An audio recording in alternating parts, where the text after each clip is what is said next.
আগামী 16ই ডিসেম্বর রাজ্যে খসড়া ভোটার তালিকা প্রকাশিত হতে চলেছে। যে সমস্ত ভোটারের নাম এই খসড়া ভোটার তালিকায় থাকবে না তাদের শুনানিতে ডাকা হবে এবং সেই শুনানি প্রক্রিয়ার যাতে স্বচ্ছতা বজায় থাকে সেই লক্ষ্যে বেশ কিছু সিদ্ধান্তের কথা জানিয়েছে নির্বাচন কমিশন।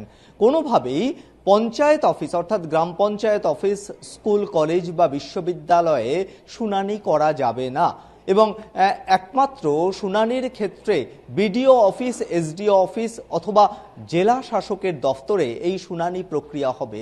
শুধু তাই নয়, শুনানি কক্ষের ভেতরে কোনো রাজনৈতিক দলের এজেন্ট থাকবেন না, অর্থাৎ কোনো বিএলএ থাকবেন না।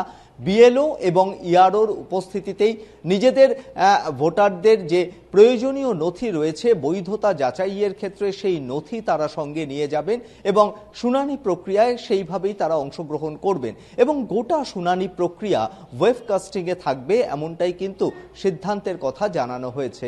ফলে একদিকে যেরকম এসআইআর প্রক্রিয়াতেও একটা স্বচ্ছতা বজায় রাখতে চেয়েছে নির্বাচন কমিশন, তার পাশাপাশি কোনো বৈধ ভোটার যাতে ভোটার তালিকা থেকে বাদ না যায় সেই লক্ষ্যে শুনানি প্রক্রিয়াতেও একইভাবে নিরপেক্ষতা এবং স্বচ্ছতা বজায় রাখতে বেশ কিছু পদক্ষেপের কথা জানিয়েছে নির্বাচন কমিশন। ক্যামেরায় সুবীর দাসের সঙ্গে সত্যসুন্দর ভট্টাচার্য, কলকাতা টিভি।